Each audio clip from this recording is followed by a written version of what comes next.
ಇದು SS digital channel, Shri ಸುಮಂಗಲಿ digital channel. ನೀವು ನೋಡ್ತಾ ಇದ್ದೀರಿ ಸುದ್ದಿ ಸಮಯ, ಸ್ಥಳೀಯ ಸುದ್ದಿಗಳಿಗಾಗಿ. ಸುದ್ದಿ ಸಮಯದ ಪ್ರಾಯೋಜಕರು Mahalakshmi jewellers, gold hub, main road, Kalaburagi.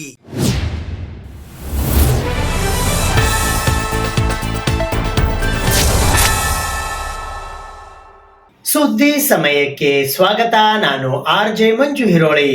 ಜಿಲ್ಲಾ ವಿಜ್ಞಾನ ಕೇಂದ್ರ ಕಲಬುರಗಿಯಲ್ಲಿ ಇಂದು ಪ್ರೌಢಶಾಲಾ ವಿದ್ಯಾರ್ಥಿಗಳಿಗಾಗಿ ಜಿಲ್ಲಾ ಮಟ್ಟದ ವಿಜ್ಞಾನ ಪ್ರದರ್ಶನದ ಉದ್ಘಾಟನಾ ಸಮಾರಂಭ ಜರುಗಿತು. ಸಂಸ್ಕೃತಿ ಸಚಿವಾಲಯ, ಭಾರತ ಸರ್ಕಾರ, ಜಿಲ್ಲಾ ವಿಜ್ಞಾನ ಕೇಂದ್ರ ಗುಲ್ಬರ್ಗ, ಡಯಟ್ ಕಲಬುರಗಿ, ಕರ್ನಾಟಕ ಸರ್ಕಾರ, ಶಾಲಾ ಶಿಕ್ಷಣ ಮತ್ತು ಸಾಕ್ಷರತಾ ವಿಭಾಗದ ವತಿಯಿಂದ ಜಿಲ್ಲಾ ಮಟ್ಟದ ವಿಜ್ಞಾನ ಪ್ರದರ್ಶನವು ಪ್ರೌಢಶಾಲಾ ವಿದ್ಯಾರ್ಥಿಗಳಿಗಾಗಿ ದಿನಾಂಕ 29 ನವೆಂಬರ್ 2025ರಂದು ಬೆಳಗ್ಗೆ 10 ಗಂಟೆಗೆ ಜಿಲ್ಲಾ ವಿಜ್ಞಾನ ಕೇಂದ್ರ ಗುಲ್ಬರ್ಗದಲ್ಲಿ ಬೆಳಗ್ಗೆ 10 ಗಂಟೆಯಿಂದ ಸಂಜೆ 6 ಗಂಟೆ 35 ನಿಮಿಷಗಳವರೆಗೆ ಜರುಗಿತು. ಇದರ ಉದ್ಘಾಟನೆಗಾಗಿ ಶ್ರೀ ಸೂರ್ಯಕಾಂತ್ ಮದಾನೆ, ಉಪನಿರ್ದೇಶಕರು, ಆಡಳಿತ ಶಾಲಾ ಶಿಕ್ಷಣ ಇಲಾಖೆ, ಕಲಬುರಗಿ ಇವರು ಆಗಮಿಸಿದ್ದರು. ಅಧ್ಯಕ್ಷತೆಯನ್ನು ಶ್ರೀ ಬಸವರಾಜ್ ಎಂ ಶೆಟ್ಟಿ, ಉಪನಿರ್ದೇಶಕರು, ಅಭಿವೃದ್ಧಿ ಡಯಟ್, ಕಲಬುರಗಿ ಇವರು ಆಗಮಿಸಿದ್ದರು. ಮುಖ್ಯ ಅತಿಥಿಗಳಾಗಿ ಡಾಕ್ಟರ್ ಇಂದುಮತಿ ಬಿ ದೇಶಮಾನೆ, ಪ್ರಾಧ್ಯಾಪಕರು, ಮೆಕ್ಯಾನಿಕಲ್ ಎಂಜಿನಿಯರಿಂಗ್ ವಿಭಾಗ, PDA engineering college, Kalaburagi, Shri KM Sunil, ಜಿಲ್ಲಾ ವಿಜ್ಞಾನ ಅಧಿಕಾರಿ, Kalaburagi, Shri Eshwarappa ನಿರಾದಗಿ, AEO MDM GP, Kalaburagi, Shri CN Lakshminarayana, ನಿವೃತ್ತ ಜಿಲ್ಲಾ ವಿಜ್ಞಾನ ಅಧಿಕಾರಿ, ಕಲಬುರಗಿ ಇವರು ಆಗಮಿಸಿದ್ದರು. ಅತಿಥಿಗಳಾಗಿ Shri Yuvaraj B Gadi, BEO Afzalpur, Shri V Rangaswamy Shetty, BEO Aland, Shri V Lakshmaiah, BEO Chincholi, Shri Shashidhar Biradar, BEO Chittapur, Shri Somashekhar Hanchinal, BEO Kalaburagi ಉತ್ತರ, ಶ್ರೀ ವಿಜಯಕುಮಾರ್ ಜಮಖಂಡಿ, BEO ಕಲಬುರಗಿ ದಕ್ಷಿಣ, ಶ್ರೀ ವೀರಣ್ಣ ಬೊಮ್ಮನಹಳ್ಳಿ, BEO ಜೇವರ್ಗಿ, ಶ್ರೀ ಮಾರುತಿ ಹುಜರಾತಿ, BEO ಸೇಡಂ ಇವರು ಆಗಮಿಸಿದ್ದರು. We are from Dr. APJ Abdul Kalam School, Jewargi. Today we present a science model that does not show technology. It shows the future of India. A future which is cleaner, smarter, safer and self-dependent. Our project is titled Green Energy Powering India 2047.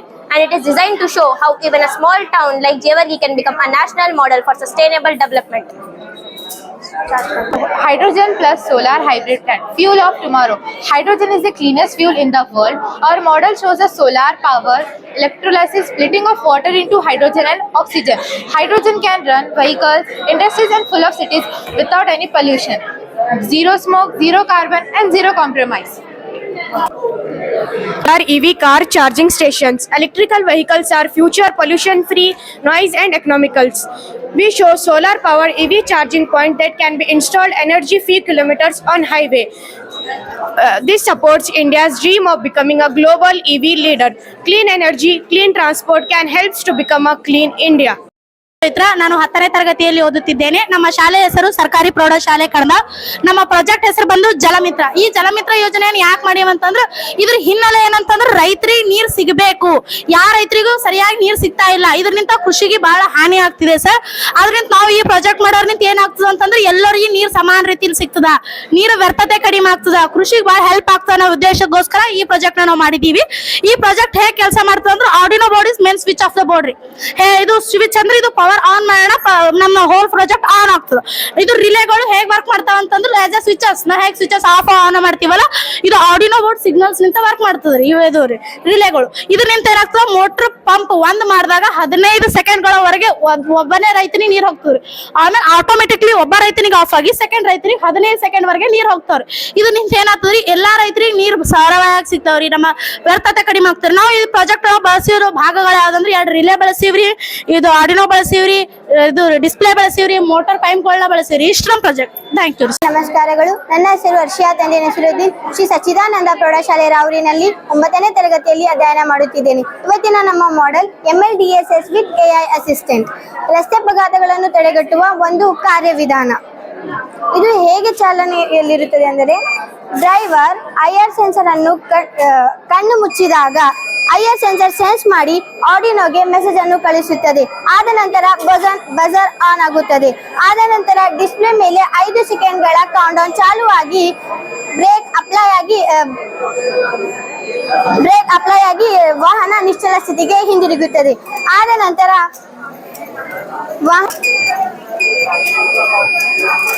Driver ಕಣ್ಣು ಮುಚ್ಚಿದ್ದಾನೆ. 5 ಸೆಕೆಂಡ್ಗಳ countdown ನಡೆದಿದೆ. ಆದ ನಂತರ engine of ಆಗಿ ಇಲ್ಲಿ ತೋರಿಸ್ತಿದೆ ಮತ್ತು break apply ಆಗಿ ವಾಹನ ನಿಶ್ಚಲ ಸ್ಥಿತಿಗೆ ಹಿಂದಿರುಗಿದೆ.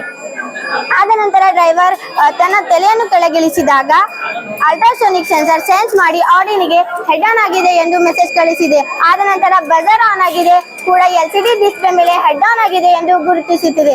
ಆದ ನಂತರ ರಿಲೇ ಮೂಲಕ ಜೋಡಿಸಲಾದ ವೈಬ್ರೇಷನ್ ಮೋಟಾರ್ ಆನ್ ಆಗಿದೆ. ಇಲ್ಲಿ LCD ಡಿಸ್ಪ್ಲೇ ಮೇಲೆ ವೈಬ್ರೇಷನ್ ಮೋಟಾರ್ ಆನ್ ಆಗಿದೆ ಎಂದು ಕೂಡ ತೋರಿಸುತ್ತಿದೆ.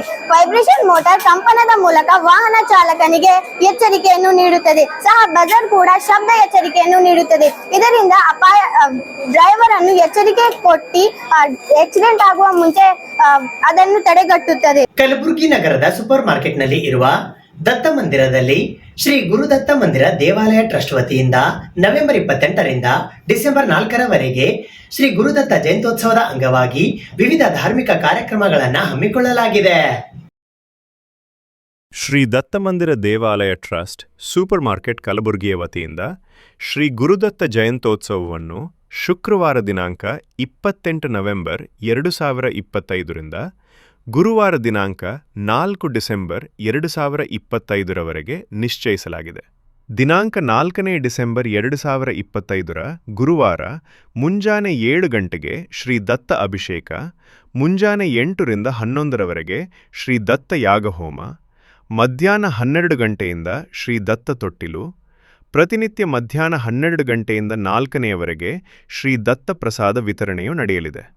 ಈ ಸಂದರ್ಭದಲ್ಲಿ ಶ್ರೀ ದತ್ತಮಂದಿರ ದೇವಾಲಯ ಟ್ರಸ್ಟ್ ಆಡಳಿತ ಮಂಡಳಿಯ ಪದಾಧಿಕಾರಿಗಳಾದ ಶ್ರೀ ಸುಭಾಷ ಹಣಮಂತರಾವ ಜಾಧವ ಗೌರವ ಅಧ್ಯಕ್ಷರು, ಶ್ರೀ ಚಂದ್ರದತ್ತ ಕಿಶನ್ರಾವ ಕಾಳೆ ಅಧ್ಯಕ್ಷರು, ಶ್ರೀ ಸುರೇಶ ಗಣಪತರಾವ ಮೋರೆ ಉಪಾಧ್ಯಕ್ಷರು, ಶ್ರೀ ಶಿವಾಜಿ ವಿಠಲ್ರಾವ ಸಾವಂತ ಕಾರ್ಯದರ್ಶಿಗಳು, ಶ್ರೀ ದೀಪಕ ಅರ್ಜುನ್ರಾವ ಘನಾತೆ ಖಜಾಂಚಿಗಳು, ಸದಸ್ಯರಾದ ಶ್ರೀ ರಮೇಶ ಮೋಹನ ಚಿಚಿಕೋಟೆ, ಶ್ರೀ ಸುರೇಶ ಧೋಂಡಿಬಾ ಜಾಧವ, ಶ್ರೀ ಬಸವರಾಜ ಮಲ್ಲಪ್ಪ ರಟಕಲ್, ಶ್ರೀ ಸುರೇಶ ಹಣಮಂತರಾವ ಜಾಧವ, ಶ್ರೀ ಶ್ರೀಮಂತ ರೇವಪ್ಪ ಬಿರಾದಾರ, ಶ್ರೀ ಶಿವಕುಮಾರ ಚಂದ್ರಶಾ ಬಾಗೋಡಿ, ಶ್ರೀ ಮಹಾದೇವರಾಜು ಕಾಕಡೆ, ಶ್ರೀ ದತ್ತಾ ಕೊಂಡಿಬಾರಾವ ಕಟಾರೆ, ಶ್ರೀ ಸಂಜಯ ವಿಠಲ್ರಾವ ಮೋರೆ ಹಾಗೂ ಶ್ರೀ ಸಂಜಯ ದಿಗಂಬರ ಕಾಳೆ ಸೇರಿದಂತೆ ಇತರ ಸದ್ಭಕ್ತರು ಉಪಸ್ಥಿತರಿದ್ದರು. ಹರಿ ಓಂ ಶ್ರೀ ಗುರು ದತ್ತಾತ್ರೇಯ ಭ್ಯೋ ನಮಃ. ಇವತ್ತಿನ 41ನೇ ವರ್ಷದ ಪ್ರಯುಕ್ತ ಶ್ರೀ ಗುರುದೇವ ದತ್ತಾತ್ರೇಯ ಜಯಂತಿ ಉತ್ಸವ 41 ವರ್ಷ ಐತಿ. ಈ ಸೂಪರ್ ಮಾರ್ಕೆಟ್ನಲ್ಲಿ ಪ್ರಾರಂಭ ಆಗಿ ದೇವಸ್ಥಾನದ ಸ್ಥಾಪನೆ ಆಗಿ ಇವತ್ತಿನ ದಿವಸ 2ನೇ ದಿವಸ ಇಲ್ಲಿ ನಿತ್ಯ ಕಾರ್ಯಕ್ರಮ, ರುದ್ರಾಭಿಷೇಕ, ಗುರುಚರಿತ್ರ ಪಾರಾಯಣ ಹಾಗೂ ಅನ್ನತರ್ಪಣ ಹಾಗೂ ಶೇಜಾರತಿ ಮತ್ತು ದತ್ತಯಾಗ ಹೋಮ ಪ್ರತಿನಿತ್ಯ 7 ದಿವಸ ಇಲ್ಲಿ ಕಾರ್ಯಕ್ರಮ ಜರುಗುತ್ತೆ. ಆಮೇಲೆ 4ನೇ ತಾರೀಕಿನಲ್ಲಿ ಗುರುವಾರ ದತ್ತ ಜಯಂತಿ ಉತ್ಸವ ತೊಟ್ಟಲ ಕಾರ್ಯಕ್ರಮ ವಿಡಂಬನೆ ನಡೀತಾ ಇರ್ತದೆ. ಹಾಗೆ ನಿತ್ಯ ಆಗಿ ಮಾದುಗುರಿ ಸಮಯದಲ್ಲಿ ಯಾವ ಥರ ಗಣಗಾಪುರ್ನಲ್ಲಿ ಮಾದುಗುರಿ ಆಗಿತ್ತೆ ಅದೇ ಥರ ಇಲ್ಲಿ ಕೂಡ ಅನ್ನದಾನ ನಿತ್ಯವಾಗಿ ಸುಮಾರು 12 ಸಮಯಕ್ಕೆ ಪ್ರಾರಂಭ ಆಗಿ 4 ಗಂಟೆವರೆಗೆ ಇಲ್ಲಿ ಅನ್ನತರ್ಪಣ ನಡೀತೆ. ಸಾವಿರಾರು ಭಕ್ತಾದಿಗಳು ಇಲ್ಲಿ ಅನ್ನತರ್ಪಣ ಸ್ವೀಕರಿಸ್ತಾರೆ. ಪ್ರಸಾದ ಸ್ವೀಕರಿಸಿ ಇಲ್ಲಿ ನಿತ್ಯವಾಗಿ ಈ ಕಾರ್ಯಕ್ರಮ ನಡೀತಾ ಇದೆ. ಅದೇ ಥರ ಈ ಗುಡಿ ಈ ವರ್ಷ ಪ್ರಾರಂಭನಲ್ಲಿ ಇಲ್ಲಿ ಒಂದು ಕನ್ಸ್ಟ್ರಕ್ಷನ್ ಮಾಡ್ತಾ ಇದ್ದೇವೆ. ಆ ಕನ್ಸ್ಟ್ರಕ್ಷನ್ನಲ್ಲಿ ಸಾಕಷ್ಟು ಭಕ್ತಾದಿಗಳು ಸಹಾಯ ಕೂಡ ಮಾಡ್ತಾ ಇದ್ದಾರೆ. ಅದೇ ಥರ ಇಲ್ಲಿ ಬಂದಂಥ ಭಕ್ತಾದಿಗಳು ಇಲ್ಲಿ ಅವ್ರ ಮನೋಕಾಮನಾ ಪೂರ್ತಿ ಆಗಿದ್ದಕ್ಕೆ ಎಲ್ಲರೂ ಬಂದು ಇಲ್ಲಿ ಅನ್ನದಾನ ಹಾಗೂ ಗುರುಭಕ್ತಿಲಿಂದ ಇಲ್ಲಿ ನಿತ್ಯವಾಗಿ ಕಾರ್ಯಕ್ರಮ ಇಲ್ಲಿ ನಡೀತಾ ಇದೆ. ಇಲ್ಲಿ ವಿಶೇಷವಾಗಿ ಗುರುಚರಿತ್ರ ಪಾರಾಯಣ ಹಾಗೂ ದತ್ತಯಾಗ ಹೋಮ ಇದು ಈ ದತ್ತ ದೇವಸ್ಥಾನದ ವಿಶೇಷ ಕಾರ್ಯಕ್ರಮ ನಿತ್ಯವಾಗಿ ನಡೀತಾ ಇರ್ತದೆ ಬೆಳಗಿಲಿಂದ. ಅದೇ ಥರ ಈ ಉತ್ಸವಕ್ಕೆ ಎಲ್ಲ ಗುಲ್ಬರ್ಗ ನಗರವಾಸಿಗಳು ಬಂದು ಸಹಕರಿಸಬೇಕು ಹಾಗೂ ಈ ಕಾರ್ಯಕ್ರಮದಲ್ಲಿ ಭಾಗವಹಿಸಿ 4ನೇ ತಾರೀಕಿಗೆ ಅನ್ನ ತರ್ಪಣೆನ ಮತ್ತು ದತ್ತ ತೊಟ್ಲ ನಡೀತಿಲ್ಲ, ಆ ಕಾರ್ಯಕ್ರಮ ಎಲ್ಲರಿಗೆ ಭಾಗ ಆಗಬೇಕಂತ ಹೇಳಿ ಈ ದತ್ತ ಸೇವಾ ಸಮಿತಿ ವತಿಯಿಂದ ನಾನು ಎಲ್ಲರಿಗೆ ವಿನಂತಿಸಿ ಹಾಗೂ ಸ್ವಾಗತ ಮಾಡ್ತಾ ಇದ್ದೀನಿ. ದತ್ತ ಮಹಾರಾಜರ ಭಕ್ತರಲ್ಲಿ ದತ್ತ ಮಂದಿರ ಸೂಪರ್ ಮಾರ್ಕೆಟಿನ ವತಿಯಿಂದ ತಮ್ಮಲ್ಲಿ ಪ್ರಾರ್ಥಿಸಿಕೊಳ್ಳುವುದೇನೆಂದರೆ ದಿನಾಂಕ 28/11/25ರಿಂದ ದಿನಾಂಕ 4/12/25ರವರೆಗೆ ಸುಮಾರು 7 ದಿವಸಗಳ ಕಾಲ ಗುಲ್ಬರ್ಗಾ ಜಿಲ್ಲೆಯ ಅಫ್ಜಲ್ಪುರ್ ತಾಲೂಕಿನ ದತ್ತ ಮಂದಿರದಲ್ಲಿ ಯಾವ ರೀತಿಯಾದಂತಹ ಕಾರ್ಯಕ್ರಮಗಳು ನಡೆಯುತ್ತವೆಯೋ ಅದೇ ರೀತಿಯಾಗಿ ಸೂಪರ್ ಮಾರ್ಕೆಟದಲ್ಲಿರತಕ್ಕಂಥ ದತ್ತ ಮಂದಿರದಿಂದ ಕಾರ್ಯಕ್ರಮವನ್ನು ಹಮ್ಮಿಕೊಳ್ಳಲಾಗಿದೆ. ಕಾರಣ ಕಲಬುರಗಿ ಜಿಲ್ಲೆಯ ಸಮಸ್ತ ದತ್ತ ಭಕ್ತರು ಈ ಕಾರ್ಯಕ್ರಮದಲ್ಲಿ ಬಂದು ಭಾಗವಹಿಸಿ ಪ್ರಸಾದವನ್ನು ಸ್ವೀಕರಿಸಿಕೊಂಡು ಪುನೀತರಾಗಬೇಕು ಅನ್ನತಕ್ಕಂಥ ಕಳಕಳಿಯನ್ನು ದತ್ತ ಮಂದಿರದ ವತಿಯಿಂದ ಹಾಗೂ ಸಮಾಜದ ವತಿಯಿಂದ ಎಲ್ಲರಲ್ಲಿ ದತ್ತ ಭಕ್ತರಲ್ಲಿ ಕಳಕಳಿಯ ವಿನಂತಿಯನ್ನು ಮಾಡುತ್ತಾ ನನ್ನ 4 ಮಾತುಗಳಿಗೆ ವಿರಾಮ ಹೇಳುತ್ತೇನೆ. ವಿಶೇಷವಾದಂಥ ಮನವಿ ಏನು ಅಂದರೆ ಈ ಸೂಪರ್ ಮಾರ್ಕೆಟಿನಲ್ಲಿರ್ತಕ್ಕಂಥ ದತ್ತ ಮಂದಿರದ ಜೀರ್ಣೋದ್ಧಾರ ಕಾರ್ಯಕ್ರಮವನ್ನು ದತ್ತ ಮಂದಿರದ ವತಿಯಿಂದ ಹಮ್ಮಿಕೊಳ್ಳಲಾಗಿದೆ. ಈ ಕೆಲಸ ಆರಂಭವಾಗಿ ಸುಮಾರು 4 ತಿಂಗಳ ಕಾಲ ಗತಿಸಿ ಹೋಗಿವೆ. ಇನ್ನೂ 50-60 ಲಕ್ಷದ ಕಾಮಗಾರಿಗಳನ್ನು ಮಾಡತಕ್ಕಂಥ ಯೋಜನೆಯನ್ನು ದತ್ತ ಮಂದಿರದ ವತಿಯಿಂದ ಹಮ್ಮಿಕೊಳ್ಳಲಾಗಿದೆ. ಕಾರಣ ಭಕ್ತರು ಈ ದತ್ತ ಮಂದಿರಕ್ಕೆ ಬಂದು ತನು ಮನ ಧನದಿಂದ ಸಹಾಯ ಮಾಡಿ ತಾವು ಪುನೀತರಾಗಬೇಕು ಅನ್ನತಕ್ಕಂಥ ಕಳಕಳಿಯ ವಿನಂತಿಯನ್ನು ದತ್ತ ಮಂದಿರದ ವತಿಯಿಂದ ಹಾಗೂ ನನ್ನ ವತಿಯಿಂದ ಮಾಡಿಕೊಳ್ಳುತ್ತೇನೆ. ನವೆಂಬರ್ 29 ಮತ್ತು 30ರಂದು ಕಲಬುರಗಿ ನಗರದ ಕೊರಟಿ ಹನುಮಾನ ದೇವಸ್ಥಾನ ರಸ್ತೆಯ ವಿಕೆಜಿ ಅವರ ಮನೆಯ ಎದುರುಗಡೆ ಜಮಶೆಟ್ಟಿ ನಗರದಲ್ಲಿ ಶ್ರೀ ಅಯ್ಯಪ್ಪ ಸ್ವಾಮಿಯ ಭವ್ಯ ಮಂದಿರದ ಲೋಕಾರ್ಪಣೆ ಹಾಗೂ ಉದ್ಘಾಟನಾ ಸಮಾರಂಭದ ಅಂಗವಾಗಿ ವಿವಿಧ ಧಾರ್ಮಿಕ ಕಾರ್ಯಕ್ರಮಗಳನ್ನು ಹಮ್ಮಿಕೊಳ್ಳಲಾಗಿದೆ. ಪಾಂಡುರಂಗ ಗುರುಸ್ವಾಮಿಗಳು ಮತ್ತು ಅವರ ಭಕ್ತವೃಂದದ ನೇತೃತ್ವದಲ್ಲಿ ನಿರ್ಮಾಣಗೊಂಡ ಶ್ರೀ ಅಯ್ಯಪ್ಪ ಸ್ವಾಮಿಯ ಭವ್ಯ ಮಂದಿರದ ಲೋಕಾರ್ಪಣೆ ಹಾಗೂ ಉದ್ಘಾಟನಾ ಸಮಾರಂಭ ರವಿವಾರ ದಿನಾಂಕ 30ನೇ ನವೆಂಬರ್ 2025ರಂದು ಬೆಳಿಗ್ಗೆ 7ನೇ ಗಂಟೆಗೆ ಕೋರಂಟಿ ಹನುಮಾನ ದೇವಸ್ಥಾನ ರಸ್ತೆ ವಿಕೆಜಿ ಅವರ ಮನೆ ಎದುರುಗಡೆ ಜಮಶೆಟ್ಟಿ ನಗರ ಕಲಬುರಗಿ ಜರುಗಲಿದ್ದು ದಿನಾಂಕ 29ನೇ ನವೆಂಬರ್ 2025ರ ಶನಿವಾರ ಬೆಳಿಗ್ಗೆ 8:30ಕ್ಕೆ ಗಣಪತಿ ಹೋಮ ನಂತರ ನವಗ್ರಹ ಹೋಮ ಮತ್ತು ಲಕ್ಷ್ಮೀ ಹೋಮ, ತದನಂತರ ಅಧಿವಾಸ ಪೂಜೆ ಕಾರ್ಯಕ್ರಮಗಳು ಹಾಗೂ ಮಹಾಮಂಗಳಾರತಿ ಮಾಡಿದ ನಂತರ ಪ್ರಸಾದ ವಿನಿಯೋಗ ಕಾರ್ಯಕ್ರಮ ಜರುಗಿತು. ಸಂಜೆ 4 ಗಂಟೆಯಿಂದ ಯಾಗಶಾಲೆ ಪೂಜೆ, ಪ್ರತಿಷ್ಠಾಂಗ ಹೋಮಗಳು, ಅಷ್ಟಬಂಧನ ಕ್ರಿಯಾವಿಧಿಗಳು, ಚಕ್ರಸ್ಥಾಪನೆ ನಂತರ ಮಹಾಮಂಗಳಾರತಿ ಹಾಗೂ ಮಹಾಪ್ರಸಾದ ವಿನಿಯೋಗ ಕಾರ್ಯಕ್ರಮಗಳು ಜರುಗಿದವು. ದಿನಾಂಕ 30ನೇ ನವೆಂಬರ್ 2025ರ ರವಿವಾರ ಬೆಳಿಗ್ಗೆ ಯಾಗಶಾಲೆ ಪೂಜೆ, ಬೆಳಿಗ್ಗೆ 5:30 ಮಹಾಕುಂಭಾಭಿಷೇಕ, 7ರಿಂದ 7:30 ವೃಶ್ಚಿಕ ಲಗ್ನ ಕುಂಭಾಭಿಷೇಕ, 9 ಗಂಟೆಗೆ ಮಹಾಕುಂಭಾಭಿಷೇಕ ನಂತರ ಮಹಾಪ್ರಸಾದ ವಿಯೋಗ ಕಾರ್ಯಕ್ರಮ ಜರುಗಲಿವೆ. ಇಂದು ಜರುಗಿದ ಈ ಕಾರ್ಯಕ್ರಮದಲ್ಲಿ ಕರ್ನಾಟಕ ಸರ್ಕಾರದ ಪಂಚ ಗ್ಯಾರಂಟಿ ಅನುಷ್ಠಾನ ಸಮಿತಿ ಕಲಬುರಗಿಯ ಜಿಲ್ಲಾಧ್ಯಕ್ಷರಾದ ಚಂದ್ರಿಕಾ ಪರಮೇಶ್ವರ್ ಖಾನಾಪುರ್, ಪಾಂಡುರಂಗ ಗುರುಸ್ವಾಮಿ, ದೇವೇಂದ್ರಪ್ಪ ಹಾಲಪಗೌಡ, ಶಿವಪುತ್ರಪ್ಪ ಪಾಟೀಲ, ಬಸವರಾಜ ತೋಟದ, ರಾಜ್ ನಂದೂರ್, ಶರಣಯ್ಯ ನಂದೂರ್, ಹರೀಶ್ ಪರಮೇಶ್ವರ್, ಶ್ರೀಕಾಂತ್, ವಿಶಾಲ, ವಿನಯ, ರಾಜಶೇಖರ್, ಜಗದೀಶ್, ದತ್ತ ಸೇರಿದಂತೆ ಇತರೆ ಅನೇಕ ಜನ ಶ್ರೀ ಸ್ವಾಮಿ ಅಯ್ಯಪ್ಪ ಮಾಲಾಧಾರಿಗ ಸ್ವಾಮಿ ಅಯ್ಯಪ್ಪ ಮಾಲಾಧಾರಿಗಳು ಉಪಸ್ಥಿತರಿದ್ದರು. ಭಕ್ತರೆಲ್ಲರೂ ಸ್ವಾಮಿಯೇ ಶರಣಂ ಅಯ್ಯಪ್ಪ ಎಂಬ ಜಯ ಘೋಷಗಳನ್ನು ಕೂಗುತ್ತಾ ಭಕ್ತಿಯಲ್ಲಿ ತೇಲಾಡಿದರು.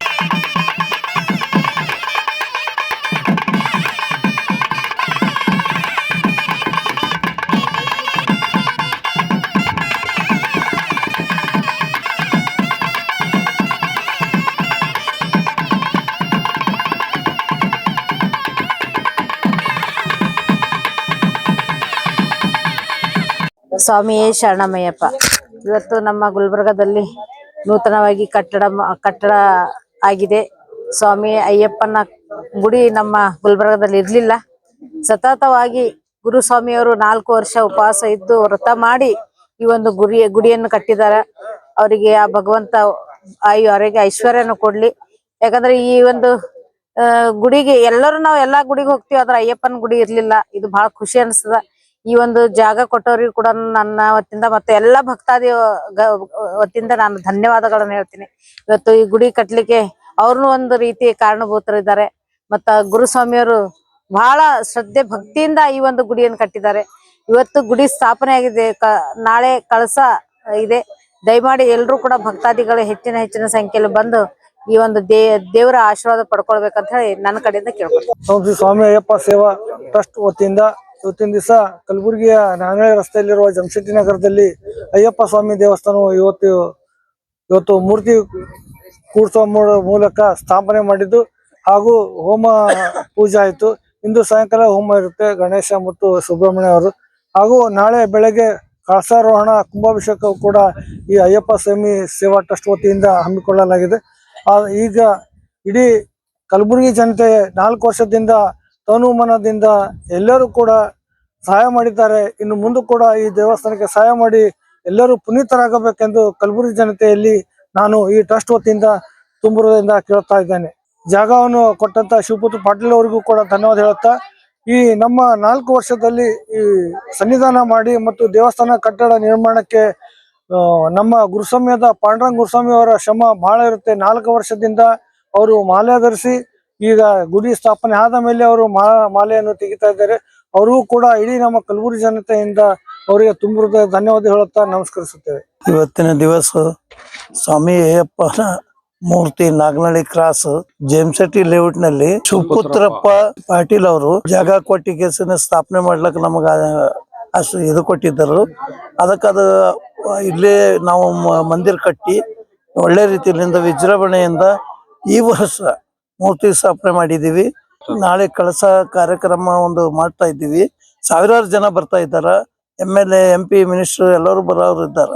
ಅದಕ್ಕೆ ಎಲ್ಲರಿಗೆ ನಮಗ ಅಯ್ಯಪ್ಪ ಸ್ವಾಮಿ ಆಶೀರ್ವಾದ ಮಾಡಿ ಐಶ್ವರ್ಯ ಎಲ್ಲರಿಗೆ ಅಯ್ಯಪ್ಪ ಸ್ವಾಮಿ ಆಶೀರ್ವಾದ ಪಡ್ಕೊಂಡು ನಾವೆಲ್ಲರೂ ಧನ್ಯರಾಗಿರ್ಬೇಕಂತೇಳಿ ನಾವೆಲ್ಲರೂ ಅಯ್ಯಪ್ಪ ಸ್ವಾಮಿ ಭಕ್ತರು ಅವ್ರ ಪಾದಕ್ಕೆ ನಮಸ್ಕರಿಸ್ತಾ ಹೇಳ್ತೀವಿ. ಸುದ್ದಿ ಇನ್ನೂ ಇವೆ, ಸದ್ಯಕ್ಕೆ ಬ್ರೇಕ್.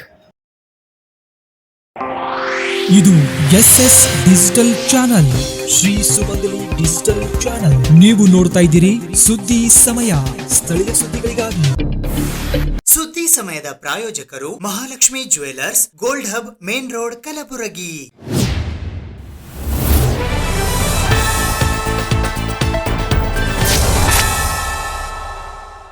AIDSO ವತಿಯಿಂದ ಕಲಬುರಗಿ ನಗರದ ಕನ್ನಡ ಭವನದಲ್ಲಿ ಇಂದು 13ನೇಯ ಕಲಬುರಗಿ ಜಿಲ್ಲಾ ವಿದ್ಯಾರ್ಥಿ ಸಮ್ಮೇಳನ ಜರುಗಿತು.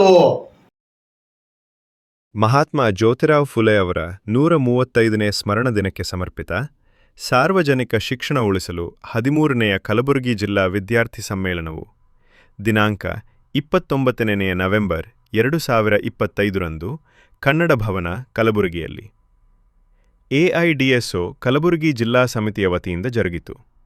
ಈ ಕಾರ್ಯಕ್ರಮದ ಉದ್ಘಾಟಕರಾಗಿ ಡಾಕ್ಟರ್ ಕಿರಣ್ M. ಗಾಜನೂರು, ಸಹಾಯಕ ಪ್ರಾಧ್ಯಾಪಕರು, ಕರ್ನಾಟಕ ಕೇಂದ್ರೀಯ ವಿಶ್ವವಿದ್ಯಾಲಯ ಕಲಬುರಗಿ ಇವರು ಆಗಮಿಸಿದ್ದರು. ಮುಖ್ಯ ಭಾಷಣಕಾರರಾಗಿ ಅಭಯ ದಿವಾಕರ್, ರಾಜ್ಯ ಉಪಾಧ್ಯಕ್ಷರು, AIDSO ಕರ್ನಾಟಕ ಆಗಮಿಸಿದ್ದರು. ಮುಖ್ಯ ಅತಿಥಿಗಳಾಗಿ ಅಶ್ವಿನಿ KS, ರಾಜ್ಯ ಅಧ್ಯಕ್ಷರು, AIDSO ಕರ್ನಾಟಕ ಆಗಮಿಸಿದ್ದರು.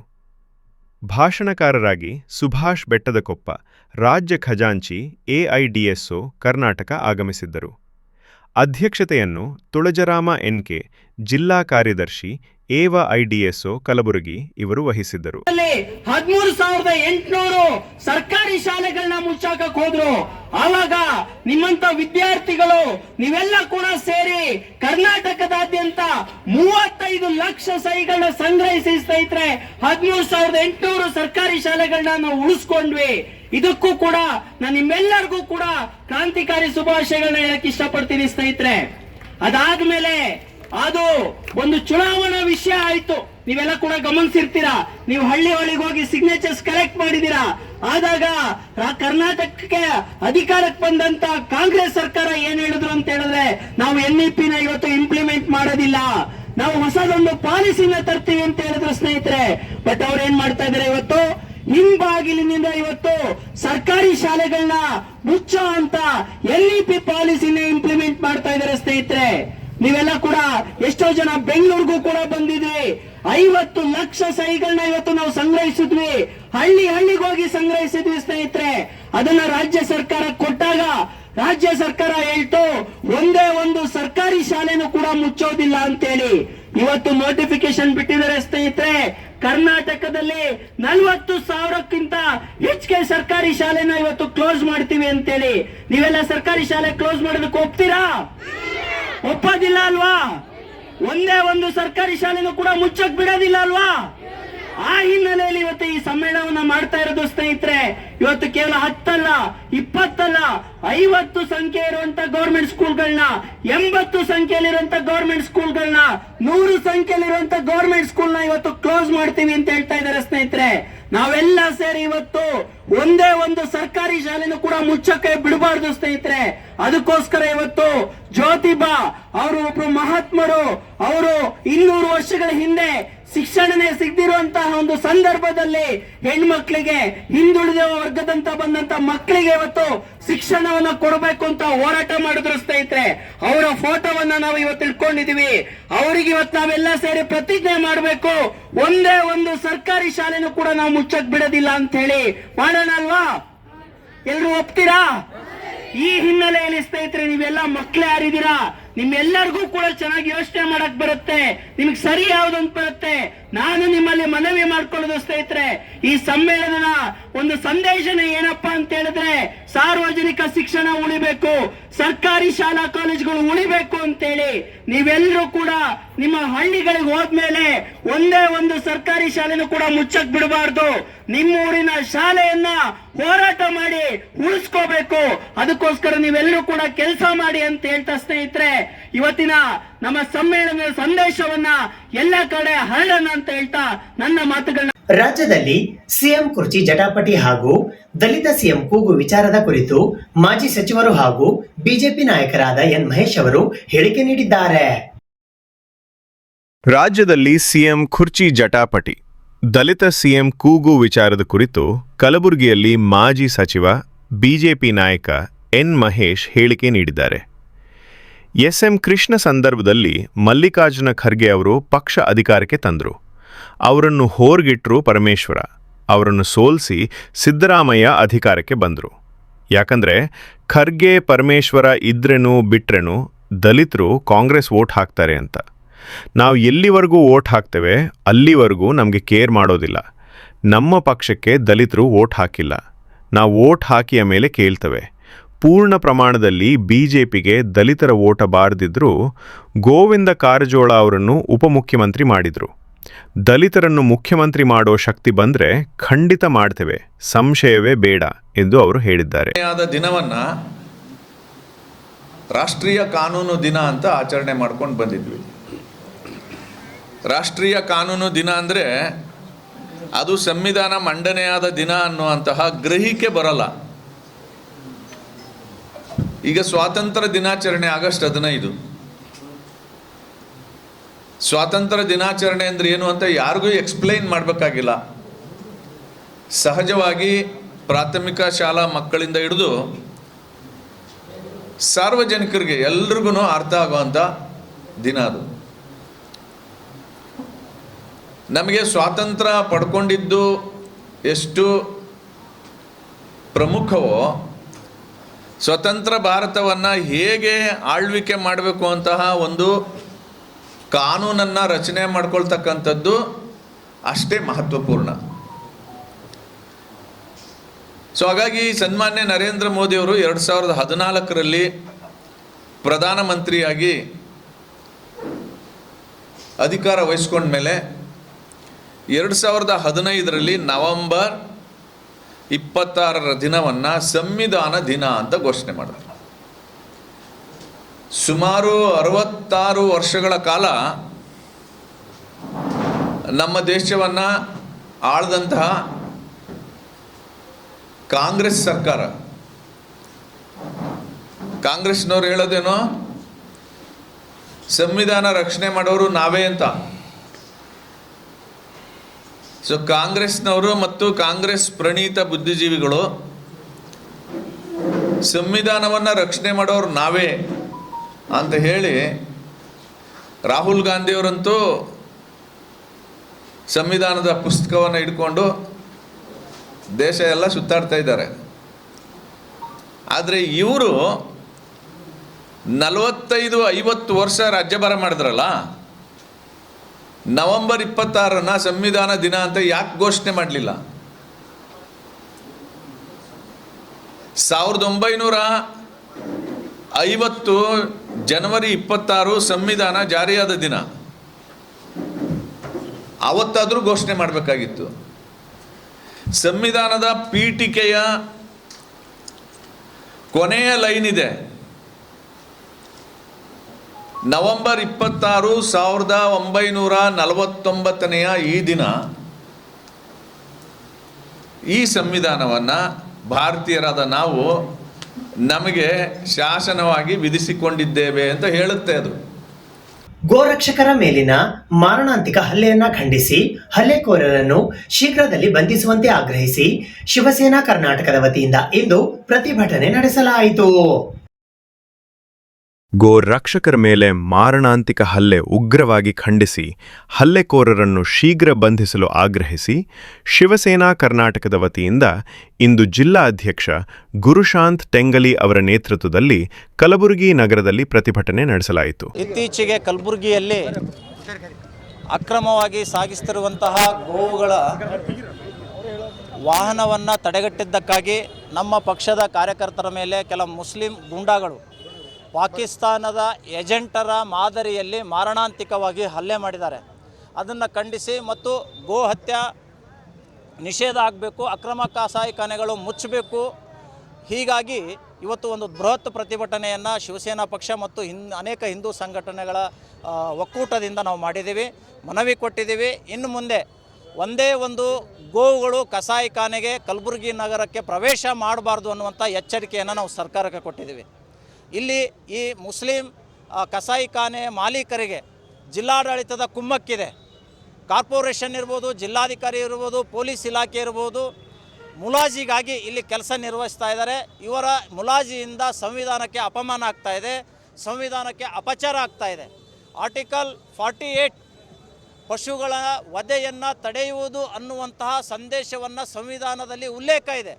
ಹೀಗಿದ್ದರೂ ಕೂಡ ಇಲ್ಲಿಯ ಜಿಲ್ಲಾ ಉಸ್ತುವಾರಿ ಸಚಿವರು ಅದನ್ನು ಗಮನ ಹರಿಸದೇ ಬೇರೆ ಬೇರೆಯ ವ್ಯಾಖ್ಯಾನವನ್ನು ಕೊಡುತ್ತಾ ಸಂವಿಧಾನವನ್ನು ಸಪೋರ್ಟಾಗಿ ಇಟ್ಕೊಳ್ತಾರೆ. ಆದರೆ ಅದೇ 48 ಏನು ಹೇಳುತ್ತೆ ಅನ್ನುವಂಥ ಸಂದೇಶ ಇವತ್ತು ಉಸ್ತುವಾರಿ ಮಂತ್ರಿಗಳು ಕೊಡ್ತಾ ಇಲ್ಲ.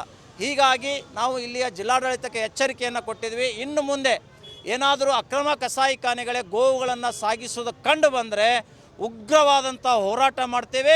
ಮುಂದೆ ಏನಾದರೂ ಅನಾಹುತ ಆದರೆ ಇದಕ್ಕೆ ಜಿಲ್ಲಾ ಪೊಲೀಸ್ ಇಲಾಖೆ ನೇರ ಹೊಣೆ ಅನ್ನುವಂತಹ ಎಚ್ಚರಿಕೆಯನ್ನು ಶಿವಸೇನಾ ಪಕ್ಷದಿಂದ ನಾವು ಕೊಡ್ತಾ ಇದ್ದೀವಿ. ಮೊನ್ನೆ 26ನೇ ತಾರೀಕಿನಂದು ಹತ್ನೂರು ಗ್ರಾಮದಿಂದ ಅಕ್ರಮವಾಗಿ ಗೋವುಗಳನ್ನು ಸಾಗಿಸುತ್ತಿದ್ದ ವಾಹನಕ್ಕೆ ತಡೆ ಹಿಡಿದ ನಮ್ಮ ಶಿವಸೇನಾ ಕಾರ್ಯಕರ್ತರು ಹಾಗೂ ಶಿವಸೇನಾ ಯುವ ಮೋರ್ಚಾ ಉಪಾಧ್ಯಕ್ಷರಾದ ರೋಹಿತ್ ಪಿಸ್ಕೆ ಮತ್ತು ಅನಿಲ್ ಕಾರ್ಯಕರ್ತರ ಮೇಲೆ ಮಾರಣಾಂತಿಕವಾಗಿ ಬರ್ಬರವಾಗಿ ಹಲ್ಲೆ ಮಾಡಿದ ಗುಂಡಗಳನ್ನು ಕೂಡಲೇ ಜಿಲ್ಲಾ ಆಡಳಿತ ಅರೆಸ್ಟ್ ಮಾಡಬೇಕು. ಅದೇ ರೀತಿ ಕಲಬುರಗಿ ಜಿಲ್ಲೆಯಲ್ಲಿ ಏನು ಅಕ್ರಮವಾದ ಕಸಾಯಿಖಾನೆಗಳಿದು ಕೂಡಲೇ ಬಂದಾಗಬೇಕು. ಮತ್ತು ಕಲಬುರಗಿ ಪ್ರವೇಶ ಮಾಡ್ತಿರ್ತಕ್ಕಂಥ ಎಲ್ಲ ರಸ್ತೆಗಳಲ್ಲಿ ಚೆಕ್ ಪೋಸ್ಟ್ ಅಳವಡಿಸಿ CCTV ಅಳವಡಿಸಬೇಕು. ಮತ್ತು ಪ್ರತಿ ಹಂತದಲ್ಲೂ ಗೋವುಗಳ ಮೇಲೆ ಏನು ನಡೀತಾ ಇದೆ ಅಕ್ರಮವಾಗಿ ಅದನ್ನು ಕೂಡಲೇ ಸರ್ಕಾರ ನಿಷೇಧಾಜ್ಞೆ ಇದ್ದರೂ ಕೂಡ ಯಾವುದೇ ಕ್ರಮ ಕೈಗೊಳ್ಳುತ್ತಿಲ್ಲ. ಹಿಂದೂ ವಿರೋಧಿ ಕಾರ್ಯಕ್ಕೆ ಸರ್ಕಾರ ಕುಮ್ಮಕ್ಕು ನೀಡುತ್ತಿದೆ. ಇದನ್ನು ಶಿವಸೇನಾ ಪಕ್ಷ ಉಗ್ರವಾಗಿ ಖಂಡಿಸುತ್ತದೆ. ಇದೇ ರೀತಿ ಮುಂದುವರೆದರೆ ಮುಂದಿನ ದಿನಗಳಲ್ಲಿ ಶಿವಸೇನಾ ಪಕ್ಷ ಅತಿ ಉಗ್ರವಾದ ಹೋರಾಟ ಕೈಗೊಳ್ಳಬೇಕಾಗ್ತಂತ ಈ ಮೂಲಕ ತಮ್ಮಲ್ಲಿ ವಿನಂತಿಸಿಕೊಳ್ತೇವೆ. ಇದು ಇವತ್ತಿನ ಸುದ್ದಿ ಸಮಯ. ಸ್ಥಳೀಯ ಸುದ್ದಿಗಳಿಗಾಗಿ ನೋಡ್ತಾ ಇರಿ ಸುದ್ದಿ ಸಮಯ. ನಿಮ್ಮ ನೆಚ್ಚಿನ ಸುದ್ದಿ ಸಮಯವನ್ನು ಡೆನ್ ಸೆಟಾಪ್ ಬಾಕ್ಸ್ನ ಚಾನೆಲ್ ಸಂಖ್ಯೆ 746ರಲ್ಲಿ ಪ್ರತಿದಿನ ರಾತ್ರಿ 9 ಗಂಟೆಗೆ, ಮರುಪ್ರಸಾರ ರಾತ್ರಿ 10 ಗಂಟೆಗೆ ಮತ್ತು ಮರುದಿನ ಬೆಳಗ್ಗೆ 8 ಗಂಟೆ ಮತ್ತು 9 ಗಂಟೆಗೆ ವೀಕ್ಷಿಸಬಹುದು. ಇದು SS ಡಿಜಿಟಲ್ ಚಾನಲ್, ಶ್ರೀ ಸುಮಂಗಲಿ ಡಿಜಿಟಲ್ ಚಾನಲ್. ನೀವು ನೋಡ್ತಾ ಇದ್ದೀರಿ ಸುದ್ದಿ ಸಮಯ, ಸ್ಥಳೀಯ ಸುದ್ದಿಗಳಿಗಾಗಿ. ಸುದ್ದಿ ಸಮಯದ ಪ್ರಾಯೋಜಕರು Mahalakshmi jewellers, gold hub, main road, Kalaburagi.